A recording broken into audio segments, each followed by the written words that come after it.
Bueno, empezamos.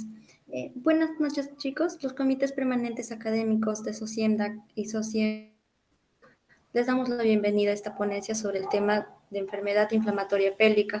Recordarles que al finalizar la ponencia enviaremos el enlace del cuestionario que va a ser por Quizzes. Y bueno, ahora voy a presentar al ponente. El que está a cargo de la ponencia es el universitario Juan Luis Núñez Guillén, o también conocido como el doctor Microglia. Bien, doctor, le damos el pase. ¿Qué tal, chicos? Buenas noches con todos. Primero agradecer a Juan Ocoy y a SOCIEMDAP por esta oportunidad para dictar la ponencia. Y pues el día de hoy vamos a tratar una de las, si es que no es la causa más frecuente de visita al consultorio de ginecología, que es la enfermedad inflamatoria pélvica o pélvica inflamatoria. Para ahorrarnos un poco más de tiempo, vamos a llamarla EPI como abreviatura, ¿ya? Entonces, esta ponencia va a ser un poco centralizada a lo que debemos saber, a los aspectos más importantes de esta enfermedad y a cómo poder diagnosticarla y tratarla. Eh, Antes de empezar con la ponencia, estas son las instrucciones para el sorteo del mini manual de trastornos hipertensivos del embarazo, ¿no? Los pasos son ir a mi Instagram, Dr. Microglia, eh, buscar esta foto, darle like, etiquetar a 2 personas y seguirme en Instagram, ¿no? El sorteo se va a realizar con todos los que sigan estos pasos. Y bueno, eso sería todo. Y para final, antes, los que deseen las diapositivas pueden sacarle un screenshot, tomarle una foto ahorita a esta diapositiva o al resto de diapositivas y las comparten en su historia de Instagram, me etiquetan y yo les voy a enviar las diapositivas. Entonces, pueden tomar la foto, pueden retroceder el video también y tomar la foto de esa diapositiva o tomar en las siguientes diapositivas, ¿no? Bueno, empecemos. ¿Qué es la enfermedad inflamatoria pélvica? Como ya les mencioné al inicio, esta es una de las enfermedades más comunes, si es que no es la más común, que se ve en la especialidad de ginecología. Esa causa es la primera causa de asistir a la consulta del servicio de ginecología en todo lo que es Latinoamérica y países en vías de desarrollo. Debido a las adecuadas medidas en salud pública que se dieron en Norteamérica y en Europa, esta no es una causa tan frecuente de consulta al ginecólogo. Sin embargo, como podemos ver, al menos aquí en Perú, que es de donde yo soy, eh, la cantidad de pacientes, o bueno, la frecuencia de esta enfermedad se ha visto disminuida conforme han avanzado los años. El reporte que yo pude encontrar, que es entre 1999 y el 2005, se vio que la frecuencia fue disminuyendo cada vez más. Y eso se debe debido a las adecuadas medidas de salud pública, la promoción en salud, etcétera, ¿no? Entonces, esta enfermedad ya tiene complicaciones tanto agudas y crónicas, ¿ya? Las crónicas las voy a mencionar ahorita, las cuales son el dolor pélvico crónico, ¿ya? Una infertilidad tubárica. Toda paciente con enfermedad inflamatoria pélvica puede que tenga infertilidad y lo principal es el embarazo ectópico, ¿ya? La enfermedad inflamatoria pélvica es uno de los principales factores de riesgo para el desarrollo de un embarazo ectópico. Entonces, vamos a dividir esta ponencia en 5 contenidos. Primero vamos a abarcar la fisiopatología, que no va a ser una fisiopatología pues demasiado profundizada, debido a que esta va a depender mucho de qué microorganismo o qué bacteria sea el que esté colonizando todo el tracto génito reproductor de la paciente. Pero sí vamos a hablar a grandes rasgos sobre la fisiopatología. Vamos a hablar sobre los signos y síntomas, el diagnóstico, las complicaciones agudas, nos vamos a enfocar en esto, y el tratamiento, ¿no? Entonces empecemos con la fisiopatología. La enfermedad inflamatoria pélvica es una infección ¿ya? La cual principalmente se produce por vía ascendente. En, esto se debe a que hay gérmenes que colonizan el canal vaginal o el cérvix y estos van ascendiendo y pueden afectar al endometrio, a las trompas de falopio y al ovario. Eh, los patógenos que son más comunes son la Neisseria gonorrhoeae, que es un diplococo, y la Chlamydia trachomatis, ¿no? Que es una bacteria intracelular. En algunos casos, es un poco raro, pero sí se da, esta enfermedad puede no manifestar síntomas y se produce un diagnóstico incidental, ¿ya? A la hora de la consulta por cualquier otro tipo de molestia o de síntoma. Entonces, ¿cuál es la fisiopatología en sí? O bueno, a grandes rasgos, es que estas bacterias lo que van a hacer es producir colagenasas, que van a afectar principalmente el colágeno tipo 4. Esto va a alterar toda la estructura, tanto del endometrio, de la trompa y del ovario, lo cual va a originar una respuesta inflamatoria y estos mismos neutrófilos y macrófagos van a generar citoquinas proinflamatorias, que son en realidad quienes van a producir el verdadero daño, ¿ya? Pudiendo complicarse tanto hasta un absceso o una peritonitis. Entonces, ¿cómo se clasifica la EPI? Hay muchos tipos de clasificaciones, ¿no? Primero vamos a empezar de acuerdo al tiempo. Tenemos a la EPI aguda, a la EPI crónica y a la EPI subaguda. La EPI aguda es una enfermedad que tiene menos de 30 días de duración. Todos los síntomas no pasan los 30 días. La EPI crónica es una que sobrepasa esos 30 días de duración. A veces los pacientes no le toman mucha importancia porque al inicio quizás los síntomas no son tan fuertes. Y también tenemos la otra cara de la moneda, que es la EPI subaguda, que es una infección silente. La paciente no sabe que tiene una enfermedad inflamatoria pélvica y el diagnóstico se hace de forma incidental. Entonces, según New England Journal of Medicine,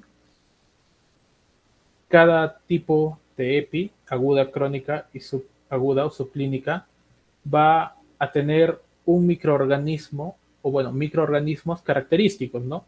Entonces podemos ver que en la EPI aguda hay microorganismos cervicales, microorganismos que están presentes en la vaginosis bacteriana, microorganismos respiratorios también, ya que esta infección puede ser diseminada por vía hematógeno-linfática, y también microorganismos entéricos, ¿no? Dentro de los microorganismos cervicales o los patógenos cervicales, de cabeza siempre tenemos que pensar en Neisseria gonorrhoeae y Chlamydia trachomatis. Estas son las dos bacterias que causan el 90% de enfermedades inflamatorias pélvicas. E incluso hay revisiones sistemáticas o ensayos clínicos en los que se comprueba que una paciente que tuvo una infección por cualquiera de estas dos bacterias está predispuesta a sufrir una enfermedad inflamatoria pélvica y también a que sea mucho más fácil que otros patógenos puedan causar esta enfermedad. En otras palabras, la Neisseria gonorrhoeae y la Chlamydia trachomatis facilitan a que cualquier microorganismo pueda causar una EPI, ¿ya? Luego también tenemos el Mycoplasma genitalum, que es el tercero en frecuencia. Dentro de los patógenos que están presentes en la vaginosis bacteriana y que también pueden causar una EPI, ya que recuerden que el principal mecanismo de infección es ascendente, desde la vagina y el cervix hacia endometrio, trompa y ovario, tenemos a especies peptostreptococos, ¿ya? A especies de bacterioides, leptospira, ureaplasma urealítico. Dentro de los patógenos respiratorios tenemos a Haemophilus influenzae, Streptococcus pneumoniae, Streptococos del grupo A, Staphylococcus aureus, y dentro de los patógenos entéricos tenemos a la Escherichia coli, Bacteroides fragilis, Streptococos del grupo B y algunas especies de Campylobacter. Luego, en la enfermedad inflamatoria pélvica subclínica tenemos a la Chlamydia trachomatis y la Neisseria gonorrhoeae. Ahora, muchos recordarán que dentro de la clasificación de infecciones de transmisión sexual, estos dos microorganismos están dentro de los que causan secreciones. ¿Cuál es el detalle? Es que Algunas veces, muy pocas, la verdad, la secreción no es tan abundante y no causa tantas molestias en la paciente. Y esa paciente piensa que esa secreción que tiene es normal y no le presta mucha atención, ¿ya? Por eso, estos dos microorganismos son los que se consideran dentro de la clasificación subclínica, ¿no? Y por último, tenemos a los microorganismos que están presentes en la enfermedad inflamatoria pélvica crónica, ¿no? De cabeza, Mycobacterium tuberculosis, y también pueden estar presentes algunas especies de actinomyces. Ahora, dentro de los factores de riesgo, los vamos a dividir en dos: factores de riesgo mayores y factores de riesgo menores. Los factores de riesgo mayores son los cuales, de estar presentes en la paciente, sí o sí tenemos que descartar una enfermedad inflamatoria pélvica, ¿ya? Ya sea con exámenes de sangre, con ecografía o con exámenes microscópicos, ya pidiendo cultivo de la secreción cervical, etcétera. Entonces, dentro de los factores de riesgo mayores, tenemos a todas las mujeres que son menores de 25 años, que han tenido un antecedente de infecciones de transmisión sexual, mujeres que han tenido 2 o más parejas sexuales en el último año, que tengan una pareja con un diagnóstico de una enfermedad, de una infección de transmisión sexual, mujeres que han sido sometidas a procedimientos invasivos intraúteros, ya sea diagnósticos o terapéuticos, y sobre todo pacientes que tienen un antecedente ya de enfermedad inflamatoria pélvica. Este es el factor de riesgo que prácticamente sí o sí te tiene que hacer pensar en una EPI, así la paciente no tenga síntomas, ¿ya?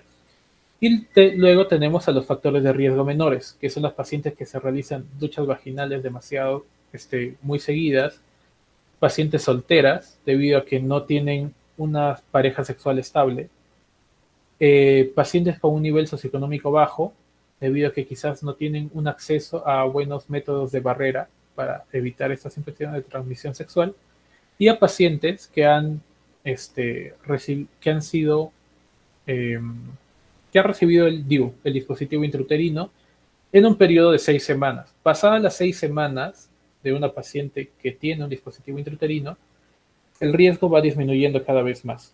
Pero si a ti o a tu paciente o a algún familiar le han colocado un dispositivo intrauterino y antes de las 6 semanas empieza a presentar molestias, dolor, fiebre, etcétera, tienes que llevarlo con el ginecólogo para que le dé el tratamiento adecuado. Más adelante vamos a hablar sobre si se retira o se deja el DIU, ¿no? Hay una pequeña controversia. Por ahora vamos a pasar a lo que son las manifestaciones clínicas. Entonces vamos a hablar primero de los síntomas. El síntoma principal de toda EPI o enfermedad inflamatoria pélvica es el dolor abdominal bajo. Generalmente puede ser en hipogastrio o también puede estar en las fosas ilíacas. Usualmente es bilateral, pero hay casos, sobre todo cuando ya hay un absceso tubovárico, en los que el dolor es unilateral y generalmente siempre es más común que se presente en, en los anexos del lado derecho. Entonces esto puede hacernos pensar en una apendicitis, ¿ya? Luego, otro de los síntomas es la dispareunia. ¿Qué es la dispareunia o dispareunia? Es el dolor que se da durante las relaciones coitales. Generalmente es de entrada o de inicio. ¿Eso qué quiere decir? Que el dolor se va a producir cuando la pareja introduzca el pene en la vagina de la mujer, pero luego el dolor va a ir desapareciendo. Otro de los síntomas que ya son un poco más de alerta es el sangrado normal, ¿ya? Este puede ser un sangrado intermenstrual, ¿ya? Puede ser durante las menstruaciones que aumente la cantidad de sangrado, o incluso puede ser un sangrado postcoital, ¿ya? En este caso, que sea un sangrado postcoital, no tienes que esperar para ir al ginecólogo. En cuanto tienes esto, tienes que ir sí o sí al ginecólogo o recomendarle a algún paciente o familiar amigo que acuda con un ginecólogo. Porque el sangrado postcoital, más que hacernos pensar en una EPI que dices puede esperar una semana, 2, es como que el síntoma, no es como, es el síntoma cardinal de una neoplasia de cuello uterino. Y luego tenemos la descarga cervical, ¿no? Que esto se da como un resultado de una cervicitis, endometritis debido a bacterias asociadas, que como les comenté, Puede ser por Neisseria, por clamidia o todas las infecciones de transmisión sexual que tengan secreciones cervicales. Luego tenemos los signos, ¿no? Como ya sabemos, los síntomas es lo que percibe el paciente, lo que el paciente nos va a contar. Pero los signos son lo que el médico, nosotros como estudiantes, como internos, como médicos, tenemos que evidenciar. El principal signo que se evidencia es el dolor abdominal a la palpación en la región inferior. Puede ser tanto en hipogastrio o en los flancos, en las fosas ilíacas, perdón, fosas ilíacas, ¿ya? Luego tenemos el dolor anexial a la exploración. ¿Esto qué quiere decir? Que cuando hagamos el tacto vaginal y nosotros palpemos los anexos, que son la trompa y los ovarios, a la hora de palparlos, la paciente va a presentar dolor. ¿Por qué? Porque están inflamados. Luego está el dolor a la movilización cervical, que también se va a evidenciar durante un tacto vaginal. Palpas el cervix y lo mueves y la paciente va a referir que le duele. Y por último está la fiebre, ¿no? Que no es tan específico, pero todo paciente con dolor abdominal bajo y con algún factor de riesgo mayor o menor que tenga fiebre, tenemos que sí o sí descartar una EPI. Incluso en ocasiones, ya, puede haber dolor en el hipocondrio derecho a la palpación. ¿Esto qué quiere decir? A nivel del hígado. Esto generalmente está asociado a un síndrome de Fitz-Hugh-Curtis, ¿ya? Que voy a detallar más adelante en qué consiste, pero a grandes rasgos es una afectación hepática debido a la liberación de líquido inflamatorio a nivel de los ovarios y de las trompas, ¿ya? Esta es una de las complicaciones, entre comillas, agudas, porque necesita un tiempo, pero se empieza en la fase aguda del EPI. Ahora vamos a pasar a lo que es el diagnóstico. Para el diagnóstico se puede hacer de una forma clínica, se puede hacer de una forma laboratorial o se puede hacer de una forma imagenológica. Cualquiera de los tres son válidos. No es que necesito tener 2 de 3 para poder hacer el diagnóstico, no. O puede ser un diagnóstico clínico, un diagnóstico imagenológico y un diagnóstico laboratorial. Sin embargo, lo que sí tienen que tener en cuenta, y es porque les van a preguntar a los exámenes, el diagnóstico, el gold estándar diagnóstico para la enfermedad inflamatoria pélvica es la laparoscopía. ¿Ya? Sí o sí, yo voy a confirmar que una paciente tiene EPI cuando hago una laparoscopía exploratoria o una laparoscopía de tratamiento diagnóstica y evidencie todos los signos de EPI que les voy a detallar más adelante. Entonces, empecemos con los criterios clínicos. Vamos a tener criterios mayores y criterios menores. El diagnóstico se puede hacer con 3 criterios mayores o 2 criterios mayores y 2 criterios menores. Entonces, dentro de los criterios mayores, vamos a tener estos 3 que ya les mencioné, que son la presencia de dolor en hipogastrio, ya sea la palpación o que el paciente te refiera, el dolor a la movilización de cervix, que ese se va a ver durante el tacto vaginal, y el dolor a la palpación de nexos, ya que también se evidencia durante el tacto vaginal. Haces el tacto, movilizas cervix, hay dolor. Palpas los anexos, trompa, ovarios, hay dolor.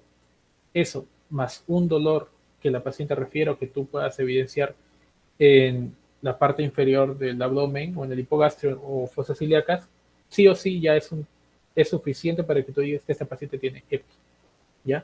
Y luego tenemos a los criterios menores que no son tan específicos, ¿ya? Excepto el último. El último sí es muy específico de EPI. Entonces, dentro de los criterios menores tenemos a la fiebre mayor a 38 grados, no 38.5, 38 grados, ¿ya? Una leucocitosis mayor a 10.000, una velocidad de sedimentación globular mayor a 15 milímetros en una hora. Y por último, tenemos a la tinción Gram del exudado intracervical, en la cual vamos a ver diplococos intracelulares, ¿ya? Entonces, esta es una clasificación, ¿ya? Que se va a dar después de haber hecho el diagnóstico, ¿ya? Que es la clasificación de Monif. Esta clasificación nos va a ayudar más que para el diagnóstico, para el estadiaje y el posible tratamiento que le vayamos a dar a la paciente. Tenemos que el tipo 1, ¿ya? Que es una EPI leve, es una salpingitis aguda sin peritonitis. La salpingitis es la inflamación de la trompa de Falopio, ¿ya? El tipo 2, que es una EPI moderada, es una salpingitis aguda con peritonitis. O sea, ya hay signos de peritonitis, un abdomen rígido, signo de Bloomberg positivo, rebote positivo, etc.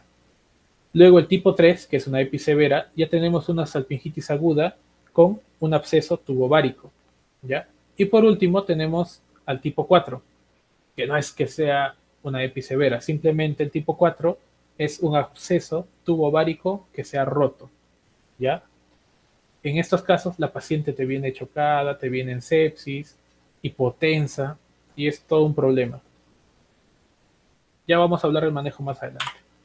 Luego tenemos el diagnóstico ecográfico, ¿ya?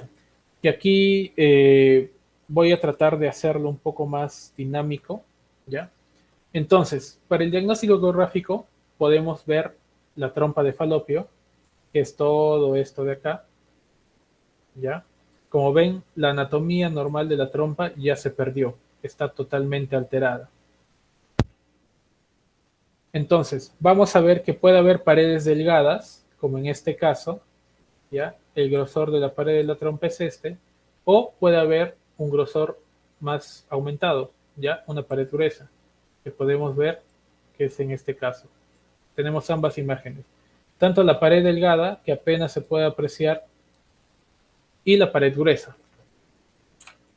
Otro es el signo del engranaje o de la rueda dentada. Esto se va a dar debido a la liberación de citoquinas proinflamatorias, ¿ya?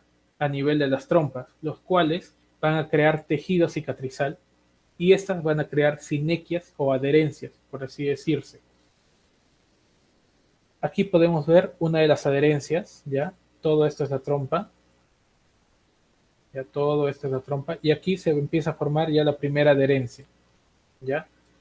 Aquí que vemos ya, que es un poco más evidente, ya hay más adherencias formadas, y pues la trompa es todo esto de acá.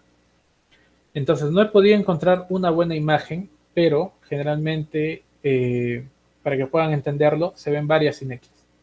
Se pueden dibujar las sinequias así, así, así, y dan esa apariencia de engranaje de rueda dentada. Luego tenemos el signo de collar de perlas. Este no es tan específico debido a que puede presentarse también en lo que es el síndrome de ovarios poliquísticos o incluso en una torsión ovárica, pero también se puede presentar durante la EPI, generalmente en una EPI crónica. Entonces vemos que este es el ovario, ya, todo esto es el ovario, y vemos aquí círculos, ya, o mejor dicho, regiones anecogénicas, ya, que están ya, y simulan un collar de perlas, ya. Luego tenemos a lo que es la presencia de líquido libre, ya, en el saco de Douglas. Aquí vemos la vejiga, aquí vemos lo que es el útero, cervix, y aquí está el saco de Douglas. Generalmente, todo este negro que ven aquí, todo este negrito, esta región anecogénica e incluso hipoecogénica en algunos casos, es líquido, ¿ya? Y todo ese líquido normalmente no está presente, ¿ya? Entonces, esto asociado a los síntomas es un criterio para poder hacer un diagnóstico de EPI.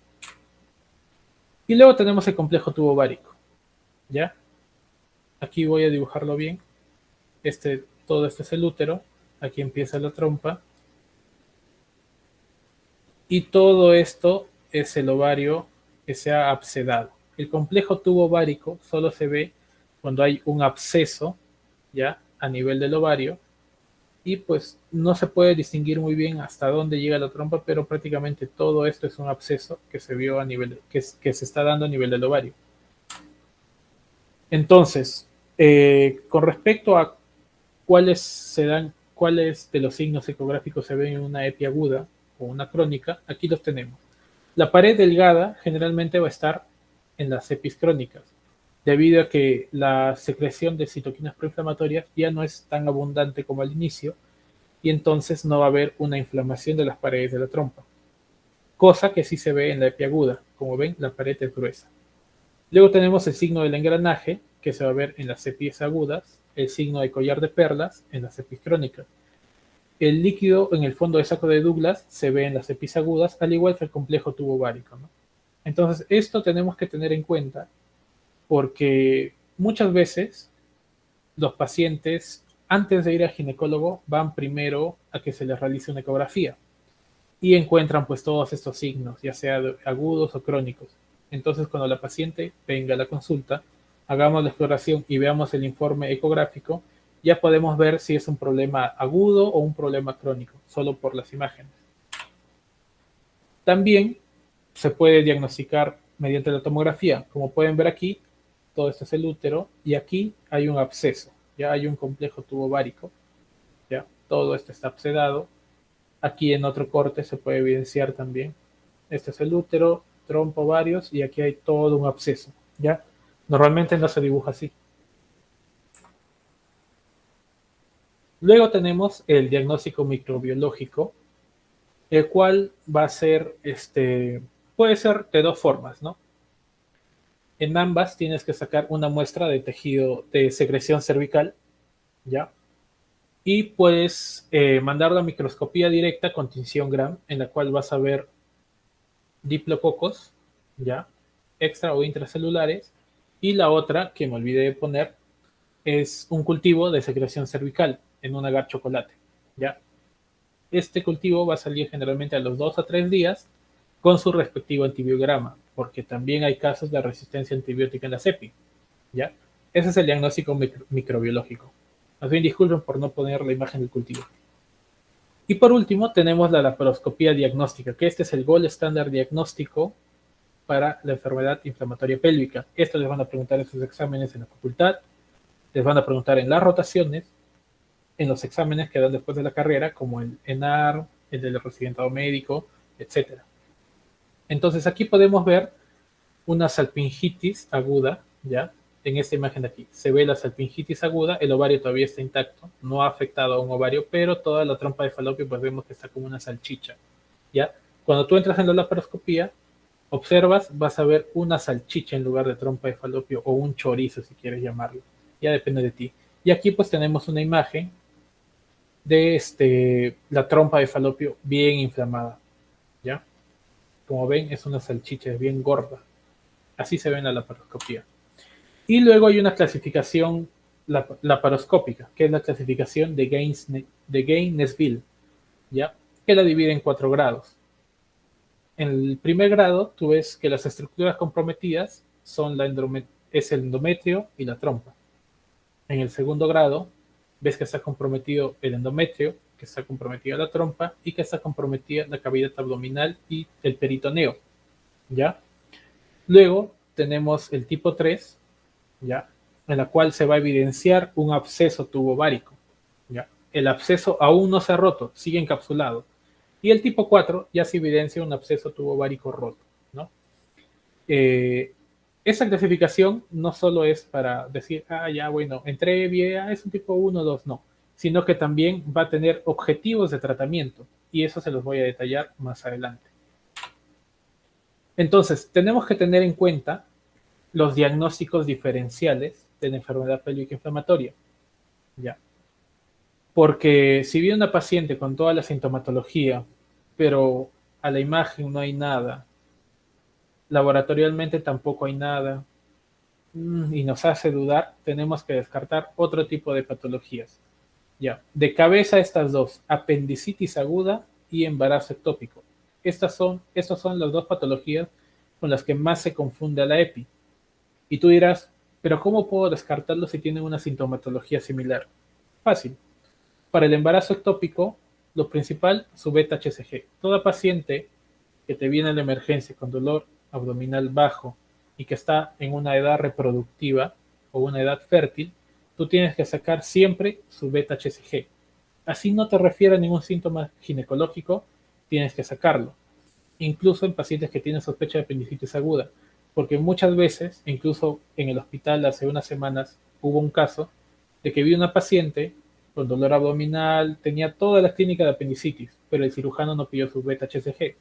Entonces entró a operar, buscó el apéndice y estaba ok, pero la paciente tenía toda una clínica de apendicitis. Entonces se tuvieron que poner a buscar, tuvieron que viscerar a la paciente y al final se dieron cuenta que lo que producía toda esa inflamación en clínica similar era este, una EPI, ¿ya? Entonces todo eso tenemos que tener en cuenta, tenemos que hacer toda la evaluación, ¿ya? Luego, otro diagnóstico diferencial es la endometriosis, ¿ya? Eso generalmente es un dolor que se asocia a la menstruación. Cuando la paciente tiene su periodo, el dolor aumenta. Síndrome de intestino irritable también es otro diagnóstico diferencial. La torsión o rotura ovárica, rotura de quiste ovárico, también es un diagnóstico diferencial y en algunos casos el dolor fisiológico, ¿no?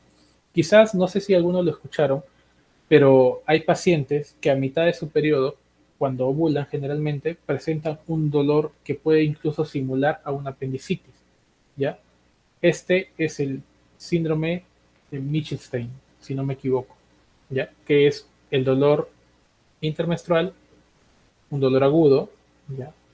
Que se asocia a la ovulación de la paciente. Entonces, todos esos diagnósticos diferenciales también tenemos que tenerlos en nuestra cabeza cada vez que llega una paciente con signos y síntomas de EPI. Ahora, dentro de las complicaciones, vamos a empezar con la más común, que es el absceso tubovárico rupto, ¿ya? Esta es la complicación más frecuente de toda enfermedad inflamatoria pélvica y se caracteriza por un empeoramiento clínico a pesar de que ya se ha administrado un tratamiento antibiótico a la paciente. ¿Esto qué quiere decir? Te llega tu paciente, haces el diagnóstico de EPI, le empiezas a dar todo el tratamiento, los antibióticos adecuados, pero la paciente empeora. Entonces, puede empeorar por dos cosas. La primera es que el microorganismo sea resistente. La segunda, porque la paciente tenía un absceso, que tú solo diagnosticaste EPI, no te dice el tiempo de averiguar si tiene un absceso o no, y ese absceso se rompió. ¿Ya? Generalmente se espera a los 2 días después del inicio de antibióticos para poder ver si es que el tratamiento es adecuado. Si los síntomas empeoran, se rota el antibiótico, ¿ya? Obviamente, con el antibiograma que tú has sacado de cultivo. En caso de la paciente, su empeoramiento sea más brusco, de un momento a otro se sienta mal, la fiebre sea súper elevada, hay una leucocitosis marcada, desviación a la izquierda, y la paciente empieza a tener signos de sepsis o de shock séptico o una peritonitis mucho más marcada, tú ya no lo piensas, no, no es que cambie antibiótico, dónde es el cultivo, no. De frente programas a sala y para que puedan tratarla, ¿no? Bueno, como ya les mencioné, se ven signos de peritonismo, una paciente en sepsis o shock séptico, el abdomen rígido, abdomen en tabla, y el tratamiento es quirúrgico. En estos casos, cuando ya hay un absceso, cuando ya se rompe el absceso, ya no importa preservar la fertilidad, porque recuerden, el objetivo de toda patología de índole ginecológica en una mujer que está en edad reproductiva, edad fértil, es preservar la fertilidad, siempre y cuando este tratamiento sea también el adecuado para preservar la vida de la paciente. Pero si un absceso tubovárico se rompió, generalmente el tratamiento es una salpingectomía más oferectomía. ¿Qué quiere decir? Sacan trompa, sacan ovario. Puede ser uni o bilateral dependiendo del daño, de la extensión del daño. Luego tenemos el síndrome de Fist-Hugh-Curtis, que es el que les mencioné, ¿ya? El cual te viene una paciente que tú le haces el diagnóstico de EPI, pero también va a tener dolor en el cuadrante superior derecho o en el hipocondrio derecho, ¿ya? Como pueden ver aquí, debido a la presencia de líquido con citoquinas proinflamatorias, no solo se forman adherencias dentro de la trompa.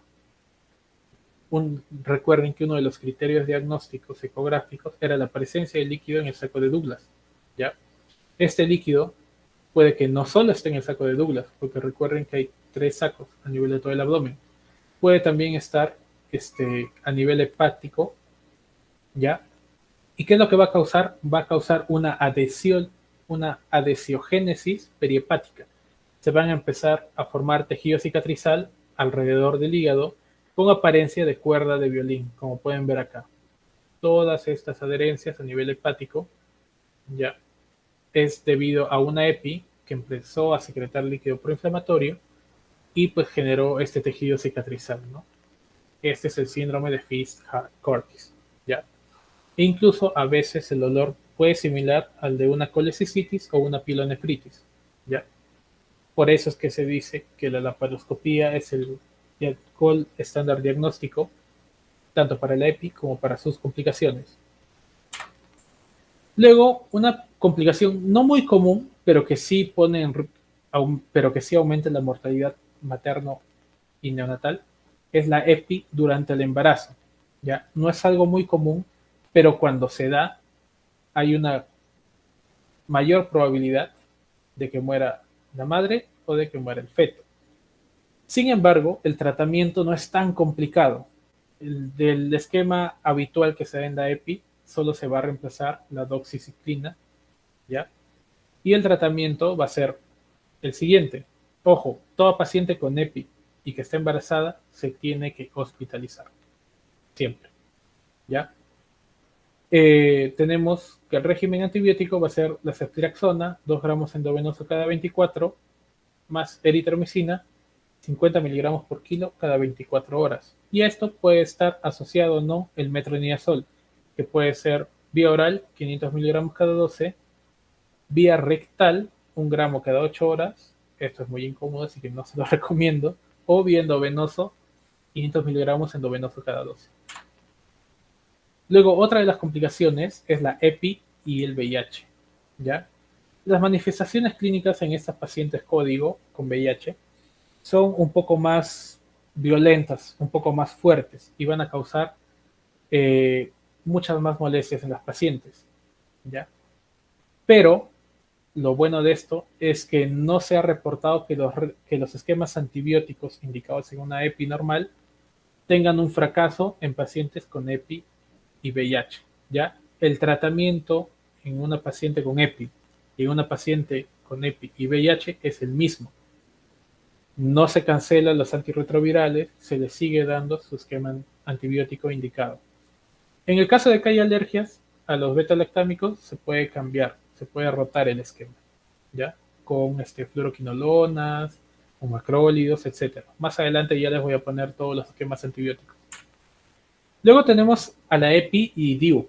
Toda paciente que menor a 6 semanas de haberse puesto el dispositivo intrauterino, recuerden que es un factor de riesgo menor para el desarrollo de una EPI.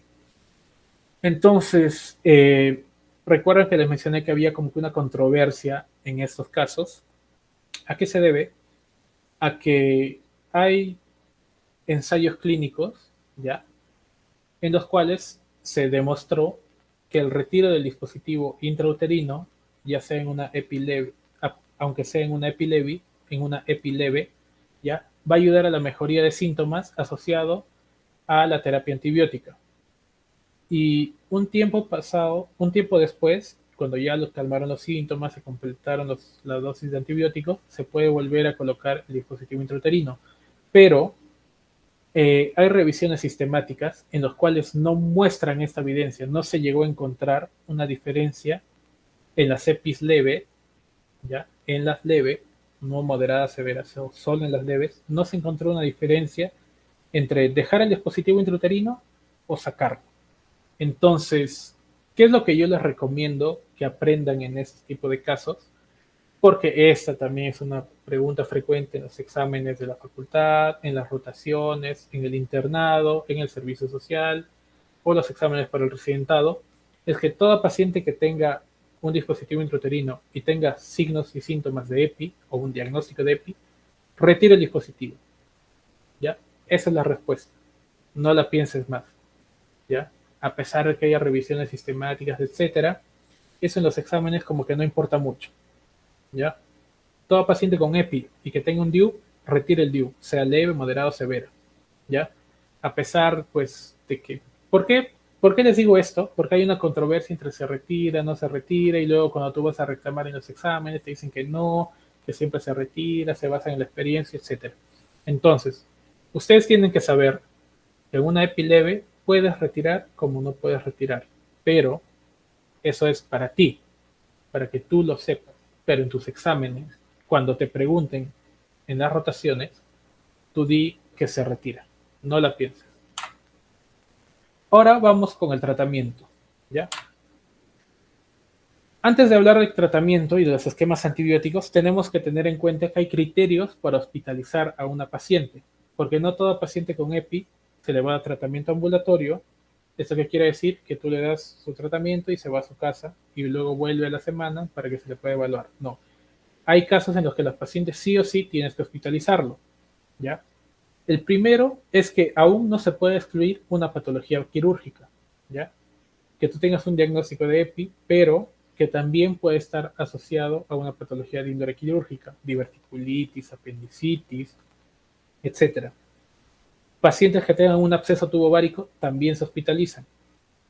Pacientes embarazadas con EPI se hospitalizan. EPI de grado 2, según la clasificación de Monod, o sea, una EPI moderada, que tiene salpingitis asociada a peritonitis, se hospitaliza. Pacientes que tengan náuseas, vómitos y no toleren la vía oral también se deben de hospitalizar, ¿ya? Y pacientes que no tengan una respuesta clínica al tratamiento. ¿Qué pasa? Tú tienes una paciente, no tiene criterio de hospitalización, le das el tratamiento, se va a su casa. Al día siguiente o a los 2 días vuelve diciendo que se siente igual o peor, también la hospitalizas. Entonces empecemos. Esos esquemas antibióticos, ¿ya? Los saqué de una guía francesa que ha sido publicada en el 2020, ¿ya? Todos los que han tomado un screenshot y lo han publicado en sus historias etiquetándome, les voy a pasar las diapositivas y todos los artículos en los cuales me he basado. Entonces empecemos. Pueden tomar un pantallazo o una foto ahorita y también publicar en las historias, me etiquetan y yo les paso las diapositivas y los artículos. Entonces, el régimen antibiótico se da en pacientes ambulatorios o en pacientes hospitalizados. Entonces, tenemos que los antibióticos de primera línea, ¿ya? Te van a preguntar siempre de primera línea o de elección, son estos de acá. Ceftriaxona, doxiciclina y metronidazol. ¿Ya? Estos son los esquemas antibióticos. La ceftriaxona vas a dar 1 gramo, ¿ya? Las puedes darlo 1 gramo o 250 gramos intramuscular. La doxiciclina lo vas a dar 100 miligramos cada 12 horas. Y el metronidazol 500 miligramos cada 12 horas. Todo esto por 10 días o 14 días, ¿ya? En algunos países se recomienda que sean 14 días, sobre todo en países en vías de desarrollo, como Perú o, o casi todos los países, o la mayoría de países de Latinoamérica. Luego tenemos las alternativas, ¿ya? En caso de que haya alergia, etcétera. Tenemos el ofloxacino, que es una fluoroquinolona, más metronidazol, más ceftriaxona. Tenemos también levofloxacino, más metronidazol, con o sin ceftriaxona. O puedes darle moxifloxacino con ceftriaxona, en cualquiera de las dosis. Luego tenemos al tratamiento de primera línea, al esquema de primera línea en pacientes hospitalizados, ¿ya? Entonces, en estos pacientes, el tratamiento es endovenoso. Vas a dar ceftriaxona, 1 gramo endovenoso, ¿ya? Cada 24 horas, doxiciclina, 100 miligramos vía oral, cada 12, y metronidazol, 500 miligramos endovenoso o vía oral, cualquiera de los dos, cada 12 horas. Todo esto también por 14 días. Aquí en Latinoamérica se manejan 14 días. En los países europeos se manejan menos días debido a que no es tan frecuente y no son tan agresivas, debido a que tienen unas mejores normas de salud pública y de promoción de la salud. Luego las alternativas en pacientes hospitalizadas está la doxiciclina más cefoxitina, o también se puede reemplazar la doxiciclina por metronidazol. Otro esquema que tenemos es la clindamicina más gentamicina, y esta puede ser reemplazada luego solo por clindamicina. ¿Ya? Los esquemas ya lo revisan aquí. Y luego tenemos a los pacientes, ¿ya? Cuando tú los vas a hospitalizar, el primer día tienes que dar esto. Ceftriaxona, ¿ya? De 1 a 2 gramos endovenoso por día, metronidazol 500 miligramos endovenoso cada 12 y doxiciclina 100 miligramos cada 12 horas. Estos son los antibióticos que vas a dar los 2 primeros días, porque como les mencioné, pasados los 2 días, tengo que evaluar la respuesta al tratamiento antibiótico, si mejora, si empeora, o incluso tengo que ver el cultivo con antibiograma, porque quizás tenga resistencia a la ceftriaxona o a la doxiciclina, etc. Entonces ya puedo recomendar antibióticos, puedo administrar antibióticos más potentes, que va a ser dependiendo de la sensibilidad que me demuestre el antibiograma, vancomicina, meropenem, imipenem, etc. ¿Ya? Y aquí están las alternativas de inducción, ¿no? De los 2 primeros días. Cefoxitina más doxiciclina, clindamicina más genta, doxiciclina más metro más clinda, o ofloxacino más metronidazol, levofloxacino más metronidazol, o solo moxifloxacino. ¿Ya? Y bueno, esta es la clasificación de Gainesville que les mencioné en los diagnósticos. No les puse toda la clasificación para poder recalcarlo ahora. Entonces, tenemos esa clasificación que se va a dividir en 4 grados. Grado 1, endometritis más salpingitis. ¿Cuál es el objetivo terapéutico? Solo tratar la infección. No hay otro más. El grado 2, tenemos la endometritis más salpingitis más la peritonitis. El objetivo terapéutico es hacer una limpieza, pero conservando la fertilidad. ¿Esto qué quiere decir? No voy a hacer una salpingectomía u oferectomía, uni o bilateral, no lo voy a hacer. En el caso de que haya un absceso tubo ovárico, el principal objetivo es evitar sacar el ovario. Puedes hacer una salpingectomía sin oferectomía, ¿ya? Pero en el caso de que ya este absceso se haya roto, no importa lo que tengas que hacer con tal de que salves la vida de la paciente. Puedes hacer salpingectomía más oferectomía, unilateral, bilateral. En algunos casos, si es que el compromiso del útero es demasiado severo, puedes hacer una histerectomía parcial o total, más salpingectomía, más oferectomía. ¿Ya? Lo que menos tenemos que hacer es llegar a este punto, a que el absceso tubo ovárico se rompa. ¿Ya? Esta debe ser una complicación que se da a pesar del tratamiento. No que yo di un tratamiento inadecuado de antibióticos y por eso llegué hasta este punto. O no le presté atención a los signos de hospitalización o criterio de hospitalización y mandé a la paciente a su casa. Entonces, eso sería todo, chicos. Espero que les haya quedado en claro. Ahora, con respecto al sorteo yo le llamo un mini manual, ¿no? Porque un manual es un poco más amplio, ¿ya? Con respecto al sorteo del mini manual de trastornos hipertensivos del embarazo, ¿ya? Los pasos son los siguientes, para los que no lo vieron al inicio de la transmisión.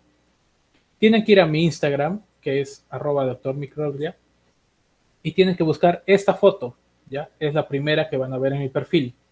Tienen que darle like o darle me gusta, etiquetar a 2 amigos y tienen que seguirme en Instagram.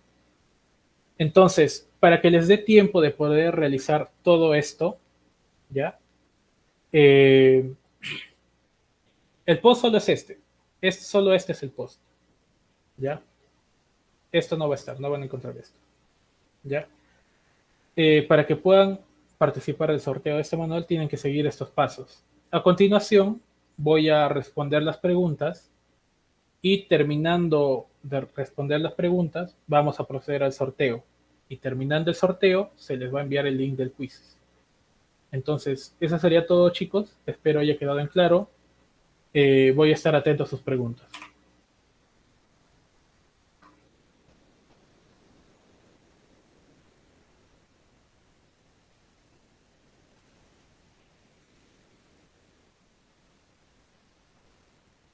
Bien, doctor, ya creo que están comenzando a llegar las preguntas y una de ellas es específicamente qué citocinas proinflamatorias son las que influyen en el signo de engranaje.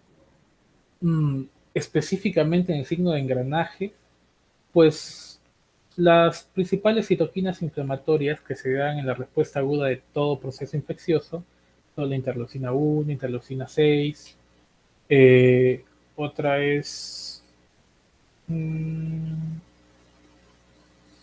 bueno, no sabría decirte específicamente cuáles, ¿ya? Pero las que más se ven son la interleucina tipo 1, interleucina tipo 6, que se ven en todo proceso infeccioso. No es que en específico en el signo de engranaje hay un tipo específico de citoquinas que no se ven en ninguna otra patología, no. Son las mismas que se ven en todo proceso infeccioso o inflamatorio.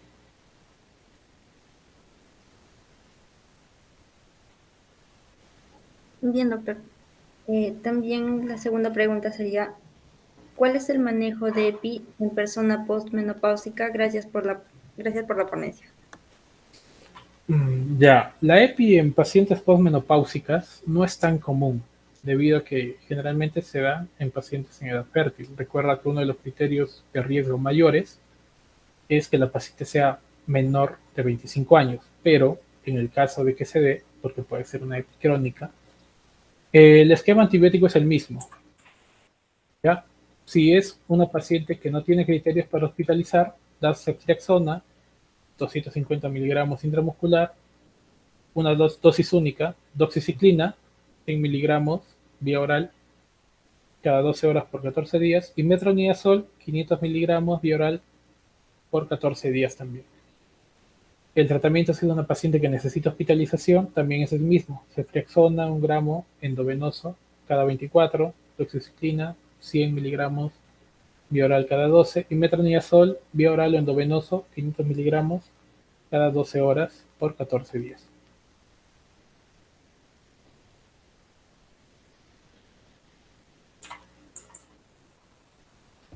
Perfecto, doctor. Creo que queda un poco más claro. De hecho, creo que ya no hay más preguntas. O chicos, si tienen más preguntas, por favor, ponerlo en el chat de YouTube. Bueno, Aquí sí, hay pusieron una uno, estoy atento yo también, pregunta. en la cual me dicen que explique el manejo de una EPI en ya. Para el manejo de una EPI que está en sala de operaciones, nosotros entramos con la laparoscopía, que es lo que se recomienda. Algunos pacientes, algunos cirujanos entran con laparotomía y debemos de primero estratificar o categorizar en qué estadio se encuentra, si es un estadio 1, 2, 3 o 4. Si es un estadio 1 y solo vemos una inflamación de las trompas, ya lo único que tenemos que hacer es tratar la infección. Hacemos una limpieza, lo que se recomienda es que se haga, eh, por así decirse, ¿no? Que se exprima la trompa. Agarras desde el extremo que está cerca al útero y lo vas exprimiendo hacia las fimbrias para que bote todo el líquido que tiene. Eso lo lavas, lo limpias y cierras y le das sus antibióticos. En el caso de que haya una salpingitis con peritonitis, haces el mismo proceso, limpias también toda la cavidad y lo que tienes que evitar es dañar la trompa y los ovarios, ¿ya? En el caso de que ya haya un absceso tubo ovárico, lo que tienes que hacer es tratar de extraer, de limpiar todo ese absceso, ¿ya? Porque recuerden que todo absceso se tiene que drenar, se tiene que limpiar, pero tienes que tratar de conservar el ovario. Puedes extraer la trompa, puedes hacer una salpingectomía, pero tienes que evitar hacer una oferectomía. Y en el caso de que ese absceso se haya roto antes de que tú ingreses y todo esté contaminado, tienes que limpiar todo, tienes que sacar todo lo que tengas que sacar para conservar la vida del paciente, ¿ya? Entonces, en estos casos puedes hacer una histerectomía parcial o total, más una salpingectomía uni o bilateral, más una oferectomía uni o bilateral, dependiendo del criterio del cirujano en realidad.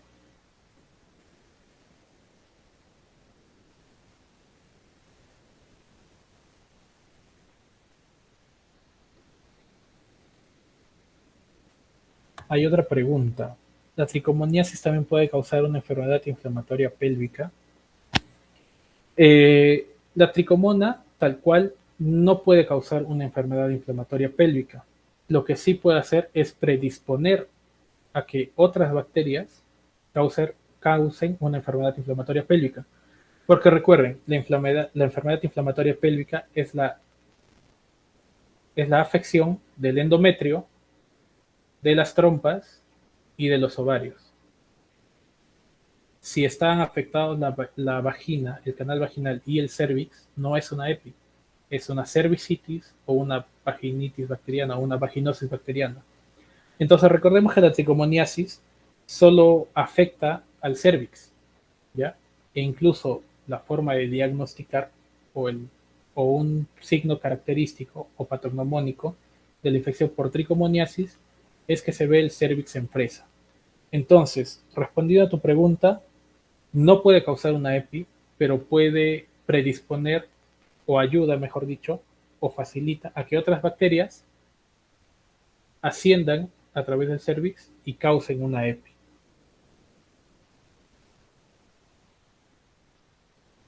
Ahora, la EPI siempre será causada por una ITS. No siempre es causada por un ITS, ¿ya? Pero, al igual que la tricomoniasis, pueden predisponer a que sea más fácil que la paciente desarrolle una EPI. Por eso es un factor de riesgo, más no un factor diagnóstico.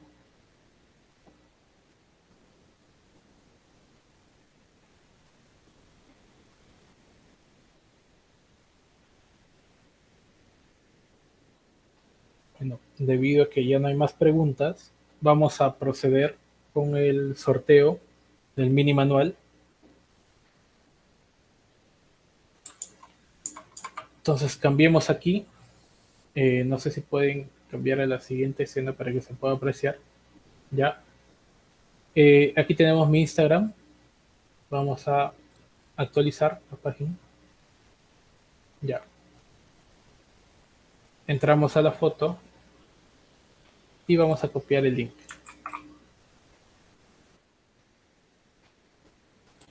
Vamos a poner el link aquí. Esta es una página que me ayuda a realizar los sorteos y vamos a comenzar.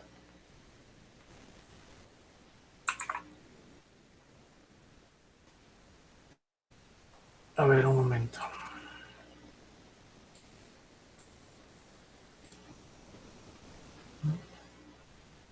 Ya, perfecto. Ya, vamos a comenzar. Entonces, aquí tenemos el total de comentarios. Ya. Y vamos a especificar que solo va a haber un ganador, no va a haber suplentes ni nada. Solo un ganador, chicos. ¿Ah? El primero que sale es el que ha ganado.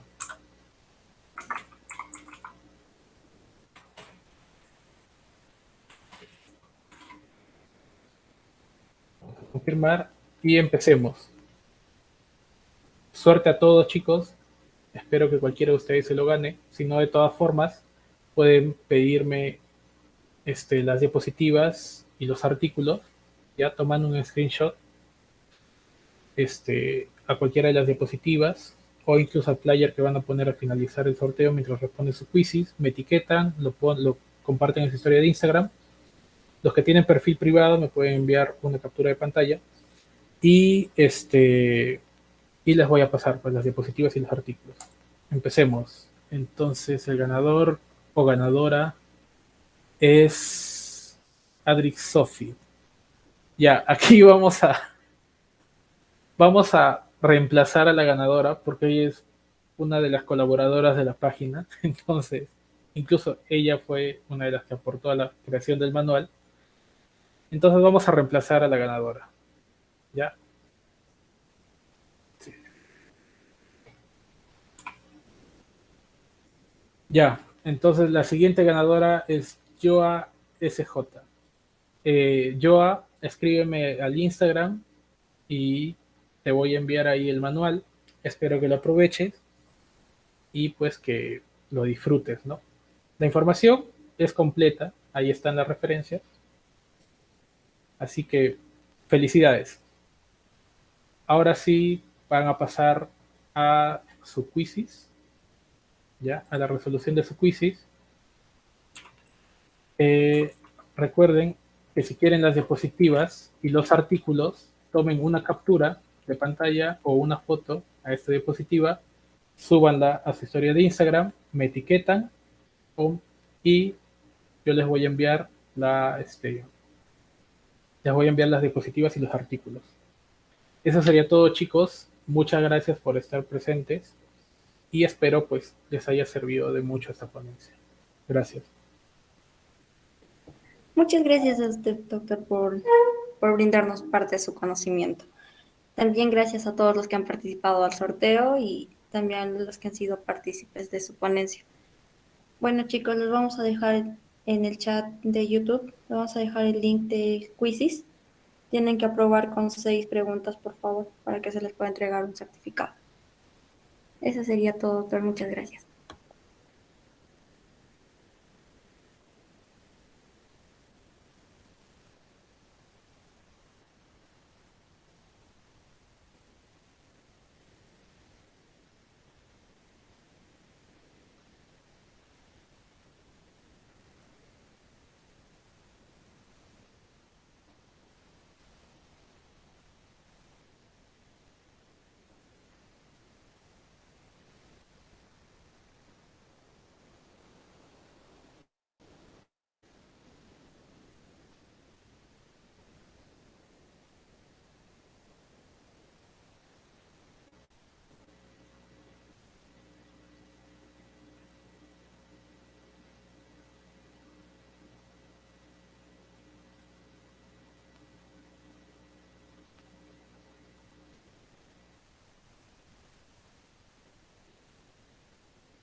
Chicos, el quiz ya se encuentra en el chat de YouTube y por favor, va a durar media hora desde este momento.